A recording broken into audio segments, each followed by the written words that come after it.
Hello class fifth. ये model test paper तैयार किया आप लोगों ने। आप लोग के एनुअल एग्ज़ाम आने वाली सैटरडे के दिन, ठीक है। तो कुछ इस प्रकार के क्वेश्चंस होंगे, है ना। आपको पैटर्न तो पता ही है कि पहले 10 क्वेश्चन मल्टीपल चॉइस क्वेश्चन होंगे। तो सबसे पहले मैंने कुछ मल्टीपल चॉइस क्वेश्चन ही आपके लिए कवर किए हैं। क्वेश्चन 1 मल्टीपल चॉइस क्वेश्चन, ऐसे 10 क्वेश्चन एग्जाम में आते हैं। मैंने कुछ एक्स्ट्रा बनाए हैं, ठीक है, क्योंकि मॉडल पेपर है, मतलब आपको इसमें से टाइप सीखना है। हो सकता है इसमें से कुछ क्वेश्चन एज इट इज़ भी आ सकते हैं एग्ज़ाम में, या इनसे मिलते जुलते हों, सिर्फ संख्याएं या नंबर चेंज हो जाएं, ठीक है। तो पहला क्वेश्चन है, if a car cover a distance of 24 kilometre in 1 hour. अगर कोई कार 1 घंटे में 24 किलोमीटर चलती है, then what distance it cover in 4 hour. तो 4 घंटे में कितना चलेंगी बच्चों। तो आपको क्या करना है, सिंपल इन दोनों का मल्टीप्लाई करना है। 24 में 4 का मल्टीप्लिकेशन करना है। 24 में 4 का मल्टीप्लाई करोगे तो 24 का 4 से मल्टीप्लाई करने पे आता है 96। तो ऑप्शन आपका बी सही हो जाएगा। कौन सा ऑप्शन सही है बच्चों, बी 96, है ना। यहाँ पर बस किलोमीटर डाल लो। सब क्वेश्चन में मैंने किलोमीटर लिखना भूल गया। ये मेरा हैंड रिटन है, मैंने अपने दिमाग से सोच सोच के बनाया है कि किस प्रकार के क्वेश्चन आ सकते हैं। अगला क्वेश्चन है, the next number of the given pattern. यहाँ पर एक पैटर्न दिया है 3, 6, 9। तो इस पैटर्न में अगला नंबर यहाँ पर क्या आना चाहिए। तो देखो ये 3 का टेबल लग रहा होगा आपको। 3 1 जा 3, 3 2 जा 6, 3 3 जा 9, 3 4 जा 12। तो ये हो गया आपका 3 4 जा 12। तो 12 इसका करेक्ट आंसर हो गया, ठीक है। बच्चों इसमें बहुत सारे तरीके के पैटर्न भी आ सकते हैं, है ना। अलग अलग तरह के पैटर्न भी होते हैं। जैसे कुछ पैटर्न स्क्वायर के होते हैं, है ना। कुछ पैटर्न कैसे हो सकते हैं, स्क्वायर के हो सकते हैं। इसमें एक और क्वेश्चन बना सकते हैं अपन, चाहे तो मन से बना सकते हैं। इसमें 2 के टेबल का पैटर्न बन सकता है, 3 के टेबल का पैटर्न बन सकता है ना। मैं कुछ और पैटर्न आपको बना के दिखाता हूँ कि क्वेश्चन बहुत सारे बन सकते हैं बच्चों, क्योंकि हम लोग तैयारी कर रहे हैं एग्जाम की।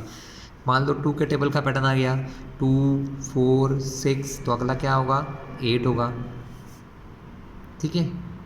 मान लो ऑड नंबर आ गए, 1 3 5 7, तो अगला क्या आएगा, 9।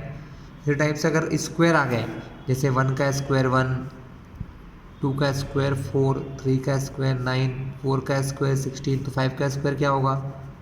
कैसे अगर ऐसा नंबर मान लो लिखा आ गया तो कैसे पहचानोगे, 1 4 9 16, ये स्क्वायर होते हैं बच्चों। क्या होते हैं, ये स्क्वायर होते हैं। 1 का स्क्वायर 1, 2 का स्क्वायर 4, 3 का स्क्वायर 9, 4 का स्क्वायर 16। स्क्वायर मतलब उसी नंबर का उसी में मल्टीप्लाई। 1 का 1 में मल्टीप्लाई करूँगा तो 1 1 जा 1, 2 का 2 में मल्टीप्लाई करूँगा तो 2 2 जा 4, 3 का 3 में मल्टीप्लाई करूँगा तो 3 3 जा 9, 4 का 4 में मल्टीप्लाई करूँगा तो 4 4 जा 16। तो वैसे ही जब 5 का 5 से करते हैं तो क्या आता है, 25। तो इस प्रकार के कुछ और पैटर्न भी आपको देखने को मिल सकते हैं। अगला क्वेश्चन बच्चों,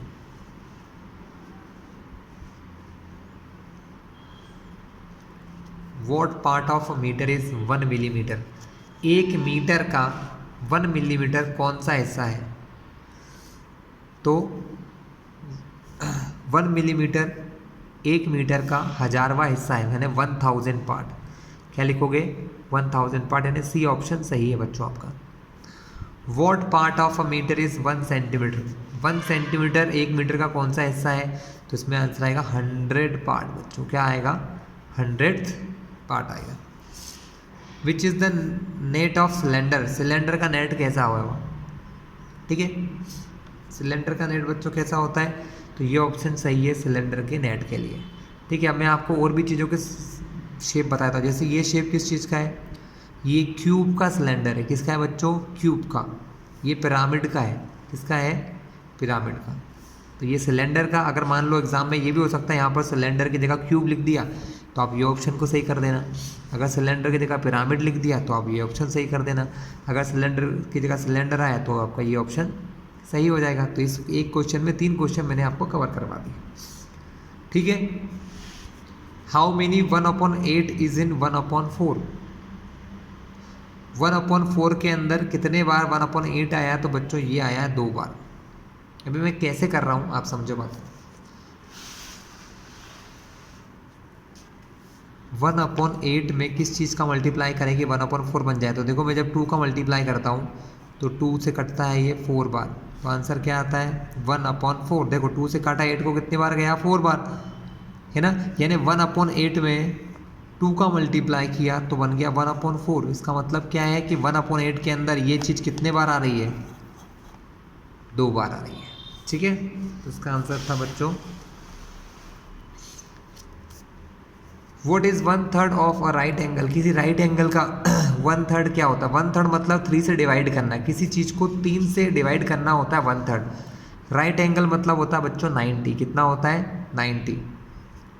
राइट एंगल कितना होता है 90। तो 90 का 1/3 यानी 90 को अगर अपन 3 से डिवाइड करें तो 3 जा 9, 9 में 9 0, ये यहाँ 0 लिखा है तो 0 को यहाँ नीचे लाएंगे तो यहाँ पर भी 0 लगाना है, यानी 30 डिग्री। कितना आएगा 30 डिग्री। ऑप्शन है, हाँ ये ऑप्शन है। अगर मान लो इसी क्वेश्चन को वो थोड़ा और घुमा देते कि what is 1/3 of a straight angle. Straight angle पूछ लेते बच्चों, तो स्ट्रेट एंगल होता है 180 डिग्री। कितना होता है 180। यहाँ पर एक चीज़ चेंज कर सकते हैं, वो राइट एंगल को स्ट्रेट एंगल बना सकते हैं। तो स्ट्रेट एंगल को हम क्या लिख सकते हैं, स्ट्रेट एंगल अगर आया कभी तो 180 डिग्री होता है। और 180 को अगर 3 से डिवाइड करोगे तो 3 6 18, इस 0 का यहाँ पर 0 यानी 60 डिग्री। तो ये ऑप्शन फिर सही होगा। ठीक है, तो हर एक एमसीक्यू में और भी एमसीक्यू यहाँ पर तैयार हो रहे हैं, मल्टीपल चॉइस क्वेश्चन। चलिए बच्चों अगला क्वेश्चन बताऊँ मैं आपको।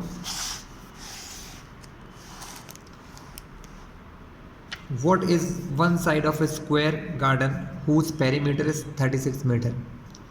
मतलब अगर कोई स्क्वायर गार्डन है उसकी वन साइड, एक साइड कितनी होगी अगर उसका पेरीमीटर 36 है बच्चों। तो बच्चों बड़ा ही आसान क्वेश्चन है। ठीक है, जो भी यहाँ पर पेरीमीटर लिखा है उसको 4 से डिवाइड कर दोगे तो साइड आ जाएगी। 36 को 4 से डिवाइड करो, 4 9 जा 36, तो आंसर क्या होगा 9 मीटर। ठीक है, अगर मान लो यहाँ 36 की जगह 24 होता, 36 मीटर की जगह 24 मीटर होता तो भी उसको अपन किससे डिवाइड करते हैं 4 से। 4 6 जा 24, तब यह ऑप्शन सही हो जाता।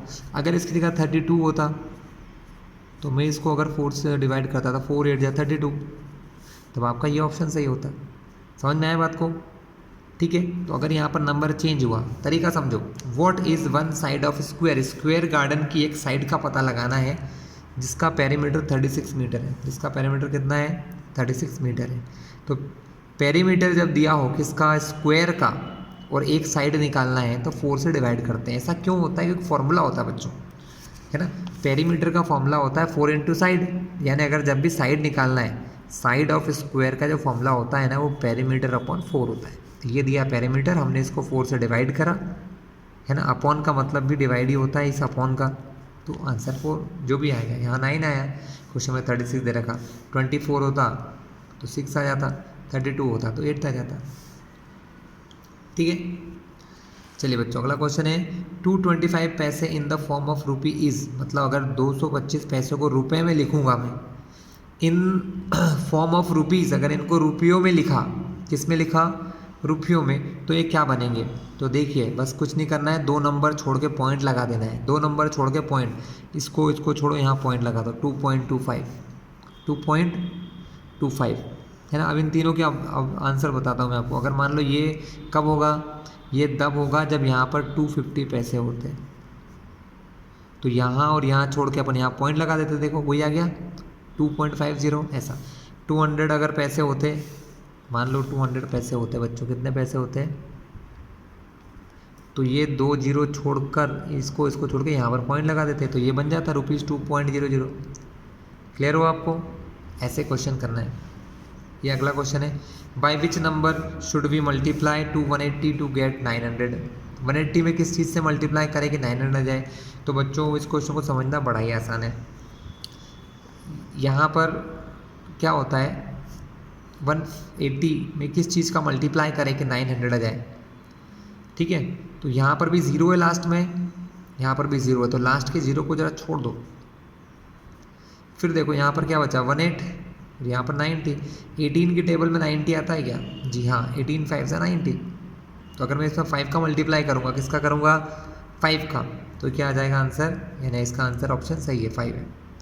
अगर 180 में 5 का मल्टीप्लाई करेंगे तो क्या आ जाएगा, 900 आ जाएगा। क्या आ जाएगा, 900।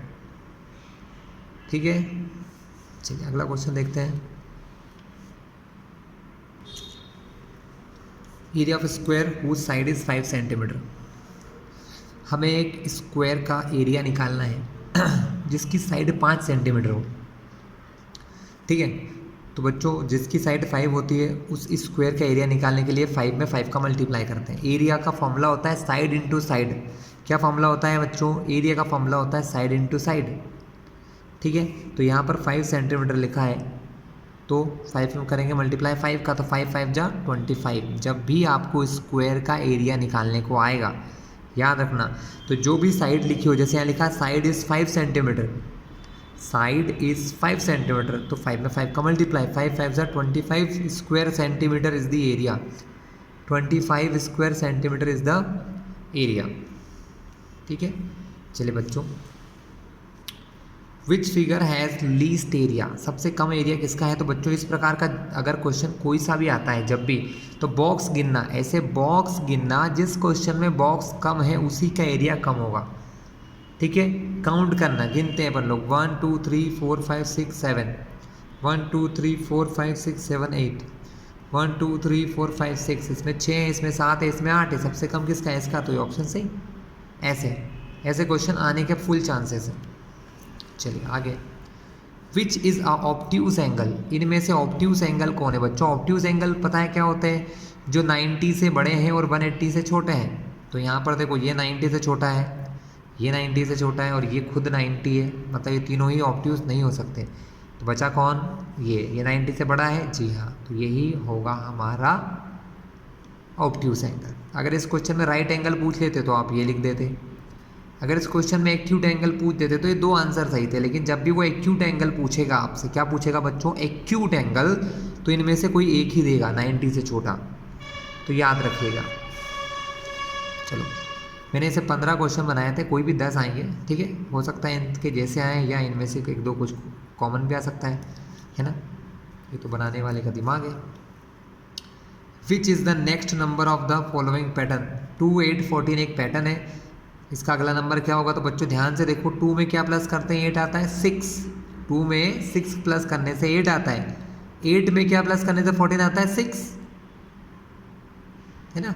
तो वैसे 14 में क्या प्लस करना है, 6 प्लस करेंगे तो क्या आएगा, 20, 14 प्लस 6 20, तो हमारा ऑप्शन नंबर ए सही हो जाएगा।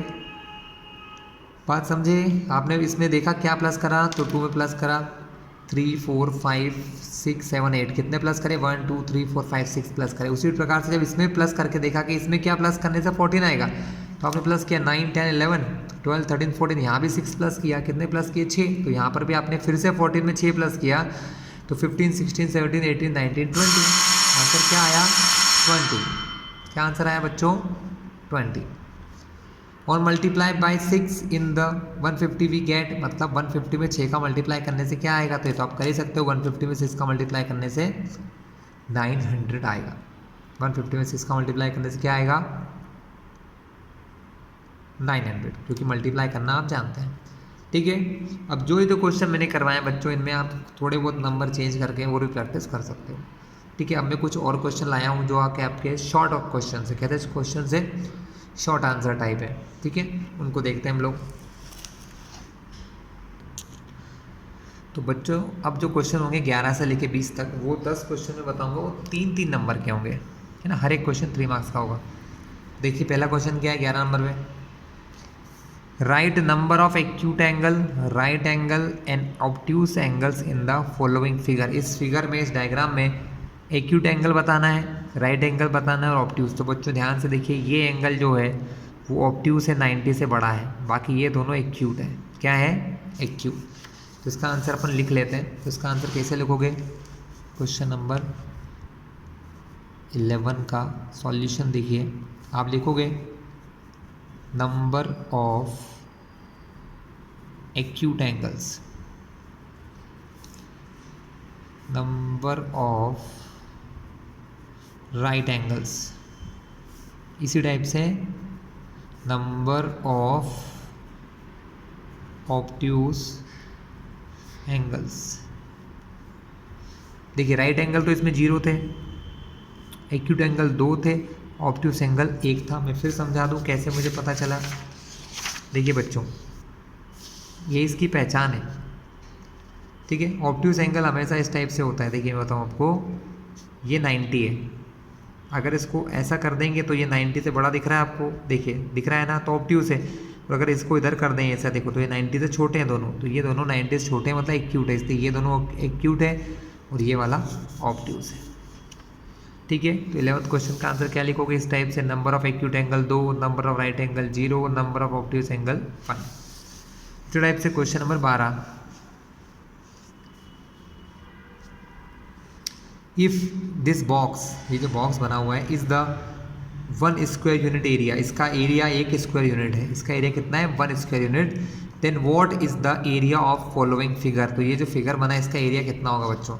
अगर इसका एरिया 1 स्क्वायर यूनिट है तो कितने बॉक्स हैं, 1 2 3 4 5 6 7 8 9 10 बॉक्स है, यानी एरिया कितना हो जाएगा 10 square unit.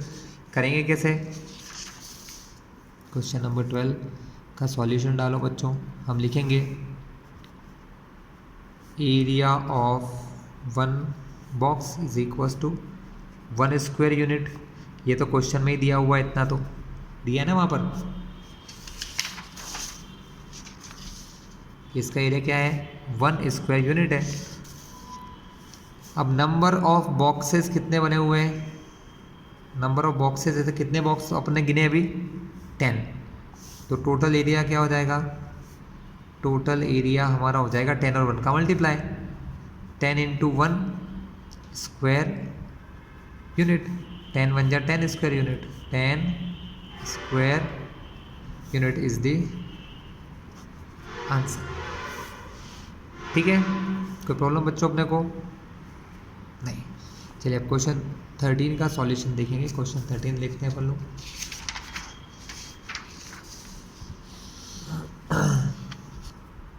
Preeti Meeti and Seeti, Preeti Meeti and Seeti deposited 15,748, 12,625 and 10,090 respectively in a bank. What is the total amount collected. तो टोटल अमाउंट कितना हो गया। तो बच्चों इसका आंसर बहुत आसान होगा। हम लिखेंगे amount of Preeti, amount of मीति,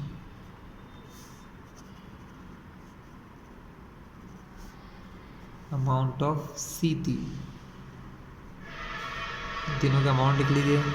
एक का था 15,748, दूसरे का था 12,625, एक का था 10090। इन तीनों को प्लस कर दो क्योंकि उन्होंने पूछा टोटल अमाउंट कितना था, तीनों को प्लस कर दो। 8 + 5 13 का 3 कैरी ओवर 1, 9 11 15 16 का 6 कैरी ओवर 1, 7 8 14 का 4 कैरी ओवर 1, 5 7 8 1 2 3, तो 38,463। तो आंसर क्या लिखोगे, टोटल अमाउंट इक्वल टू ₹38,463। इस प्रकार से क्या हो सकता है बच्चों एग्ज़ाम में ये हो सकता है कि इस टाइप के क्वेश्चन आ सकते हैं जिसमें हो सकता है नाम ये हो या कुछ और नाम हो सकता है नंबर ये हो या कुछ और नंबर हो, ठीक है।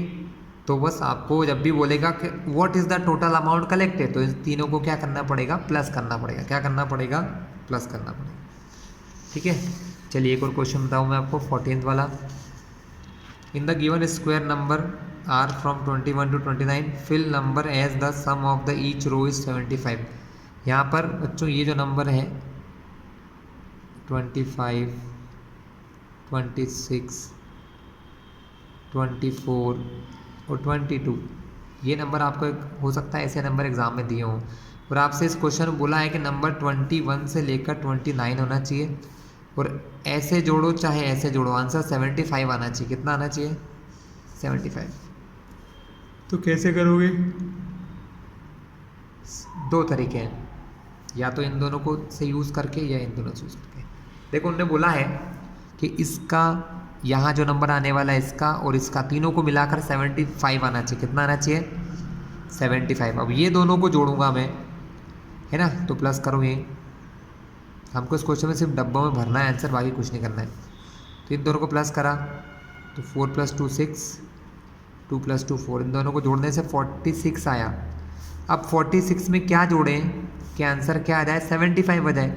1 2 3, यहाँ पर यहाँ पर यहाँ पर जो 3 नंबर है इन तीनों को जोड़ेंगे तो 75 आना चाहिए। कितना आना चाहिए?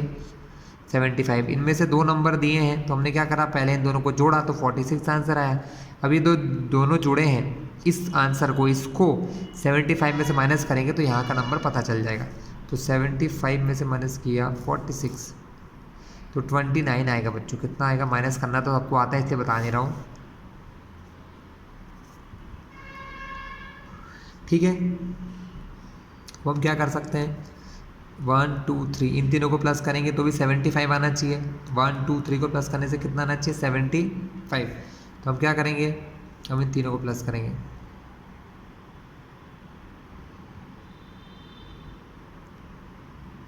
तो कैसे? इन दोनों को पहले प्लस करेंगे तो ये हो जाएगा बच्चों 48। कितना हो जाएगा? 6 + 2 8, 2 + 2 4, 48 हो गया। कितना हो गया? 48। अब 75 में से फिर से 48 को माइनस करो तो 27 आंसर आएगा माइनस करने पर। आपके पास 2 ऑप्शन है, जैसा अभी मैंने किया वैसे ही 1 2 3 करके यहाँ का आंसर निकाल लोगे आप। इन दोनों को प्लस करेंगे तो आंसर क्या आएगा? 52 आएगा बच्चों। कितना आएगा? 52 आएगा। उस 52 को 75 में से अगर माइनस करते हैं तो 23 आता है। कितना आता है? 23। तो यहाँ पर क्या आएगा? इन दोनों को प्लस करते हैं तो कितना आएगा? 47 आएगा बच्चों। 4 + 3 7, 2 + 2 4, 47। अब इस 47 को किस में से माइनस करेंगे? 75 में से। किस में से? 75 में से। अगर 47 माइनस किया तो 28 आ गया। इसी टाइप से इन दोनों को प्लस करके इसको करेंगे तो इसका आंसर 21 आ जाएगा।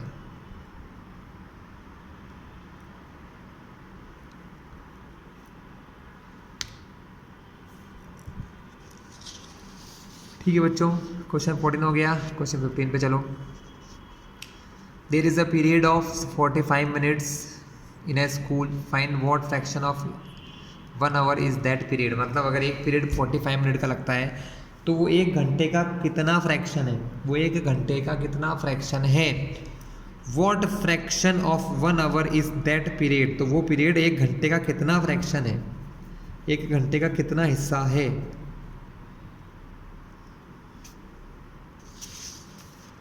बहुत आसान है बच्चों, है ना।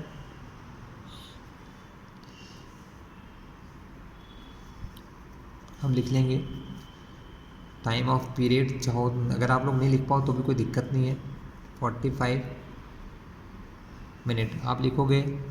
1 आवर में कितने मिनट होते हैं बच्चों? 60 मिनट होते हैं। जब भी आपको निकालना है फ्रैक्शन, उन्होंने बोला है क्वेश्चन में व्हाट फ्रैक्शन, आपको फ्रैक्शन निकालना। फ्रैक्शन में क्या होता है, अगर मुझे 45 मिनट का फ्रैक्शन निकालना है 1 घंटे से तो मैं ऊपर लिखूंगा 45 मिनट, नीचे लिखूंगा 1 आवर 1 घंटा। कोई दिक्कत नहीं, ये आपका आंसर आने वाला है फ्रैक्शन में। फिर 45 मिनट में कोई चेंज नहीं करेंगे, लेकिन जो 1 आवर है इसको चेंज करके 1 आवर की जगह क्या लिख देंगे? 60 मिनट्स। ऐसा क्यों? क्योंकि जब भी हम फ्रैक्शन करते हैं बच्चों तो यूनिट सेम होना चाहिए। ऊपर मिनट तो नीचे भी मिनट होना चाहिए। ऊपर मिनट नीचे आवर, तो इसका कोई कॉम्बिनेशन नहीं है। मिनट से मिनट कट गया, इन दोनों को काटेंगे 15 के टेबल से। 15 3 ज़ा 15 4 ज़ा 3/4 इज द आंसर।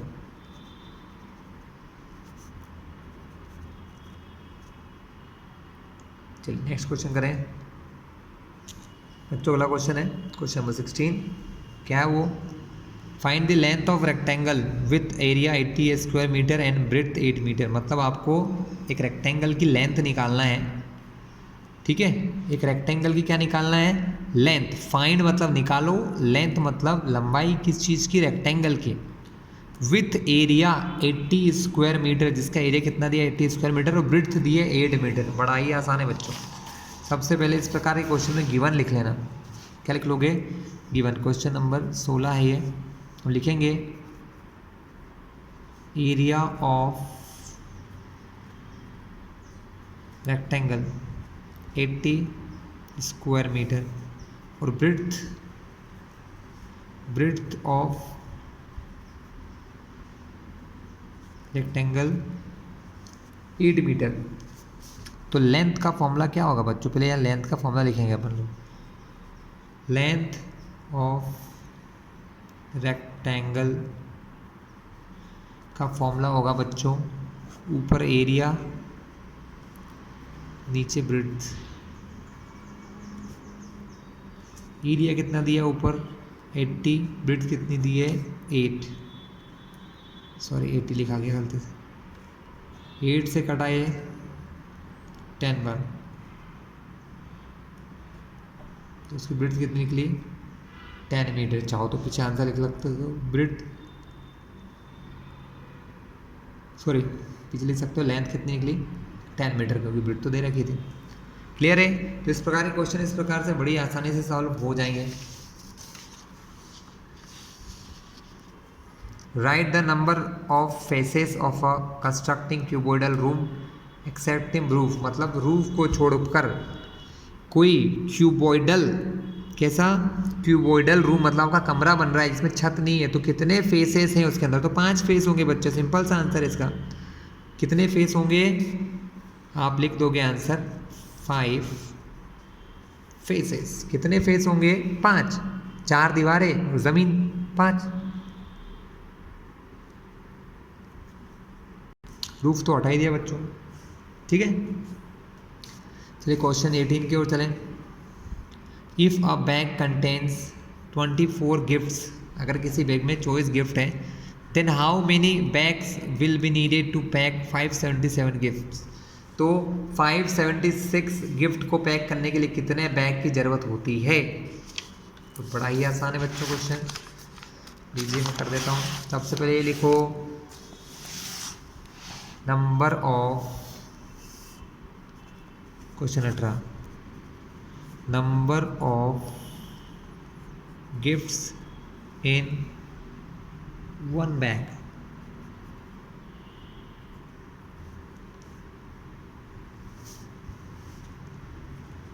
तो वो नंबर है 24। Then number of bags equal to, formula क्या बनेगा, टोटल गिफ्ट्स अपॉन में number of bag in, sorry number of gifts in a bag, number of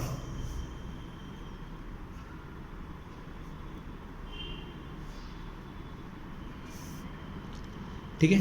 total gift कितने हैं 576 गिफ्ट्स हैं। एक बैग में कितने गिफ्ट आ रहे हैं, अपॉन में लिखा 24, इनकी कैंसिलिंग कर लो। तो बच्चों 24 की कैंसिलिंग इससे करोगे 24 ही आएगा। डिवाइड करके देख लेना आप लोग चाहो तो आंसर क्या होगा 24 bags will be needed. Question 19 देखते हैं बच्चों। Divide 2165 bye 23। 2165 को 23 से डिवाइड करो। तो बच्चों डिवाइड करते हैं। 23 का जो टेबल है उसको पढ़ते हैं। 23 के टेबल में 9 टाइम में 207 आता है बच्चों। कितना आता है 207। तो 9 बचेगा यहाँ पर, कितना बचेगा 9, नीचे क्या आएगा 5, तो 23 4 जा 92, 5 में 2 गया तो 3, 9 प्लस 9 गया 0, तो Q मतलब क्वोशिएंट कितना हो गया 94, और रिमाइंडर कितना हो गया 3। क्लियर है बच्चों? 20 क्वेश्चन देखते हैं। अगला क्वेश्चन है बच्चों, द लेंथ ऑफ राम, कोई राम नाम के भाई साहब है, उनकी लेंथ यानी लंबाई जो है वो 1.25 मीटर है। What short its length from 160 centimetre, तो 160 सेंटीमीटर से इसकी लेंथ कितनी कम है बच्चों। इस क्वेश्चन में क्या हो सकता है बच्चों, इस क्वेश्चन में नंबर बदल दिए जा सकते हैं, है ना, और हो सकता है कि नाम बदल दिया जाए। बाकी क्वेश्चन का तरीका बड़ा अच्छा क्वेश्चन लगा मुझे, तो मैंने लख लिया है। ठीक है, तो इसमें बहुत आसान है, कुछ नहीं करना है आपको। आपको पहले तो ये 1.25 मीटर जो है इसको सेंटीमीटर में बदलना है। सेंटीमीटर में करने के लिए हम क्या करते हैं आपको पता ही होगा, 100 का मल्टीप्लाई करते हैं तो ये सेंटीमीटर बनता है। ऐसा क्यों होता है, तो यहाँ लिख देना साइड में कि 1 मीटर बराबर होता है 100 सेंटीमीटर। ऐसा इसलिए करते हैं कि 100 का मल्टीप्लाई करने से जो आंसर मीटर में है वो सेंटीमीटर में आ जाएगा। कैसे, 2 जीरो लगे, देखो 1 और 1 2, तो 0.2 प्लेस यहाँ आगे आ जाएगा, तो आंसर हो जाएगा 125 सेंटीमीटर। उस व्यक्ति की हाइट कितनी है 125 सेंटीमीटर, और कितनी टोटल लेंथ बताई है 160 में से कितनी कम है ये, तो माइनस कर लो 160 में से 125, 35 सेंटीमीटर, कितना आया 35 सेंटीमीटर। तो आंसर क्या लिखोगे 35 सेंटीमीटर। ठीक है, चलिए अब अपन कुछ हार्ड क्वेश्चन देखते हैं जो 5 नंबर में आ सकता है। A person bought 4 dozen of books, एक व्यक्ति 4 दर्जन किताबें खरीदता है इन रुपीज़ 18,000, 18,000 रुपये में। Find the cost of each book, तो एक बुक की कीमत क्या होगी। ठीक है, चलिए अपन इसको सॉल्व करते हैं। हमारे पास क्या दिया है, उसने कितनी बुक खरीदी 4 डजन, तो हम यहाँ लिखेंगे 1 dozen is equal to 12 books. 1 dozen books का मतलब 12 बुक्स, तो 4 डजन बुक्स मतलब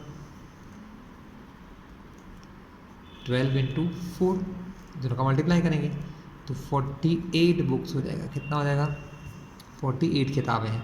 कितने में खरीदी, वो खरीदी उन्होंने 18,000 रुपये में। पेज टर्न कर लेता हूँ बच्चों, 18,000 रुपये में खरीदी है। तो हम लिखेंगे बिकॉज, ऐसा लिखेंगे cost of 4 dozen books is equal to 18,000। Therefore, इसलिए कॉस्ट ऑफ 1 बुक, तो एक बुक कितने की होगी, तो 18,000 को डिवाइड करना है 4 डजन से। 4 डजन से करने के लिए 4 डजन को मैंने क्या निकालना बताया था 48 बताया था। ठीक है, अब इसको डिवाइड कर लेते बच्चों, तो इसका डिवाइड करने से क्या होगा 48 3 सा 144 होता है। कितना होता है 144, माइनस करेंगे तो 36 आ जाएगा, तो हम नीचे लाएंगे 0।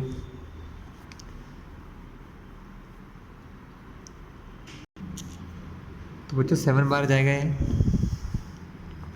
और ऑप्शन आंसर आएगा यहाँ पर 336। माइनस करेंगे तो 424 आएगा, ऊपर एक और 0 है क्या लगा है। 48 से जाता है 5 बार, कितनी बार जाएगा 5 बार, तो आंसर जाएगा 375 रुपीज़। एक किताब कितने की है ₹375 की, तो आंसर क्या लिखेंगे cost of 1 book is equal to ₹375। ठीक है, अगला question, if 6 kg of honey is required to make 10 kg of sweet, अगर 6 किलो शहद की ज़रूरत है 10 किलो मिठाई बनाने के लिए, तो इफ़ द हनी कॉस्ट ₹45 पर kg, अगर 1 किलो हनी 45 रुपये का आता है, तो find the cost of honey which is required to make 100 kg of sweet. 100 kg sweets बनाने के लिए कितने हनी की ज़रूरत होगी, उसकी कीमत निकालना है। ठीक है बच्चों, चलिए हम लिखेंगे, क्वेश्चन का सॉल्यूशन करते हैं नंबर 22 डालकर। Because 10 kg sweets required 6 kg Honey, तो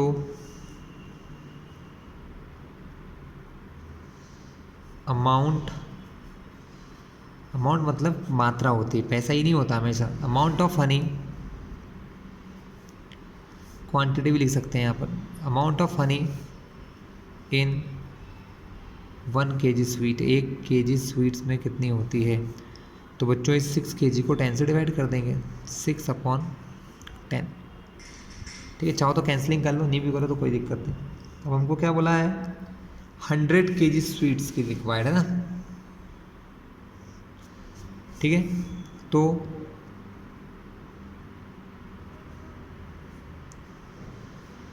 amount of honey in 100 kg, तो जो आंसर ये है, 1 किलो का आंसर ये है, तो और मुझे 100 kg का निकालना है बच्चों कि 1 किलो हनी में कितना, सॉरी 1 किलो स्वीट्स में कितना हनी है, 6/10 सॉरी, तो 100 kg में कितना होगा, 6/10 इंटू 100, यहाँ लगा दो kg, 0 से 0 कट जाएगा, 6×10 जा 60 kg हनी की ज़रूरत है आपको। अब यहाँ पर फिर से इफ़, इसको इफ़ ही कहते हैं, if cost of 1 kg Honey, 1 kilo Honey कितने का है, ₹45 का, देयरफॉर इसलिए cost of 45 kg Honey, 45 kg Honey कितने का होगा, सॉरी 45 नहीं, आंसर क्या आया था 60 kg, तो यहाँ 60 लिखूँ, तो 60 इंटू 45 मल्टीप्लाई करो बच्चों, 0 का 0, 5 6 30 का 0, कैरी ओवर 3, 5 6 4 24,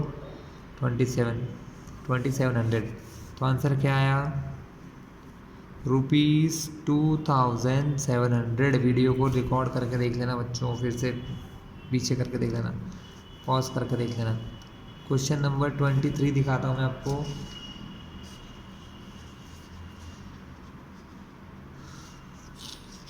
$200 kg of गुड़ cost ₹8,400। What is the cost of 15,500 kg of गुड़। 1 किलो गुड़ इतने, सॉरी 200 किलो गुड़ इतने का है, तो 1550 किलो गुड़ कितने का होगा। तो हम लिखेंगे फिर से वही, बिकॉज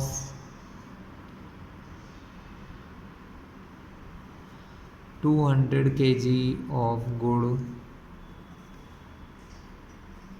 कॉस्ट ₹8,400। देयरफॉर, इसको पढ़ते हैं 1 2 3 डॉट को, देयरफॉर पढ़ते हैं, देयरफॉर कॉस्ट ऑफ 1 kg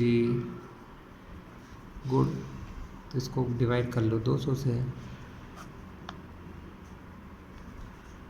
20 से 20 कट गया, 2 से काटा इसको 42 बार, तो ₹42 is the cost of 1 kg गुड़। उन्होंने क्वेश्चन में क्या निकालने का बोला है, उन्होंने क्वेश्चन में निकालने का बोला है कि इतने kg गुड़ की क्या कॉस्ट होगी, 1550 kg गुड़ की।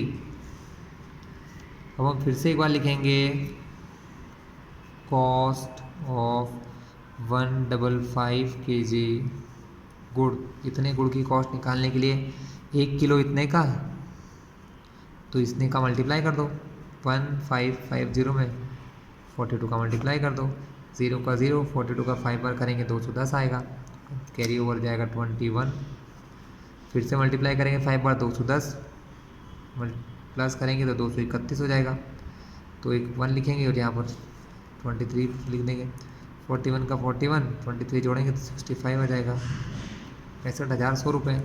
तो आंसर क्या लिखेंगे, ₹65,100। ठीक है, चलिए और आज का लास्ट क्वेश्चन देखते हैं। The length and breadth of a rectangle is 10 centimetre. अगर किसी रेक्टेंगल की लेंथ और ब्रेड्थ 10 सेंटीमीटर और 8 सेंटीमीटर हो तो how many stickers are required to cover it. तो इसको पूरा ढकने के लिए, किसी रेक्टेंगल को पूरा ढकने के लिए कितने स्टिकर की ज़रूरत होगी। अगर एक स्टिकर का एरिया 4 स्क्वायर सेंटीमीटर है, एक स्क्वायर का एरिया कितना है, 4 स्क्वायर सेंटीमीटर। क्वेश्चन 24 में सबसे पहले बच्चों गिवन लिखते हैं। क्या लिखोगे गिवन में, लेंथ, यहाँ लिख दो ब्रेड्थ ऑफ, इसे राइटिंग आपको समझ में कम आएगी लेकिन ध्यान दोगे तो आ जाएगी। रेक्टेंगल लेंथ, रेक्टेंगल की लेंथ और ब्रेड्थ कितनी हो जाएगी, 10 सेंटीमीटर और 8 सेंटीमीटर। ठीक है, अब इन्होंने पूछा कितने स्टिकर लगेंगे। देखो ऐसा क्वेश्चन है कि ये बड़ा सा एक रेक्टेंगल है, इसके ऊपर ऐसे छोटे छोटे स्टिकर लगाना है, तो इसे टोटल कितने स्टिकर ऐसे ऐसे करके लगेंगे, पूरा ये भर जाए, पूरा ये फिल हो जाए, ऐसे कर करके पूरा ये भर जाए, ऐसे कितने स्टिकर की ज़रूरत आपको है। तो इसके लिए क्या करते हैं, बड़े वाले फिगर का एरिया, बड़ा मतलब ये जो बड़ा रेक्टेंगल है इसके एरिया को इस छोटे से रेक्टेंगल यानी स्टिकर के एरिया से डिवाइड कर देंगे। तो नंबर ऑफ स्टिकर्स निकालने के लिए फॉर्मूला क्या बनेगा, एरिया ऑफ रेक्टेंगल अपॉन में एरिया ऑफ स्टिकर। एक चीज़ में लिखना भूल गया, यहाँ पर लिख लो, दिया है अपने को क्वेश्चन में एरिया ऑफ स्टिकर। स्टिकर का एरिया क्या दिया है, 4 square centimetre. Area of rectangle होता है length into breadth, length into breadth 10 into 8 square centimetre. Area of sticker क्या होता है, दिया है 4 स्क्वायर सेंटीमीटर। स्क्वायर सेंटीमीटर से इसको सेंटीमीटर काट देंगे, 4 से 1 बार, 4 से 2 बार। तो आंसर क्या हो गया, कितने स्टिकर की ज़रूरत है, 20। तो यहाँ पर लिख दो आंसर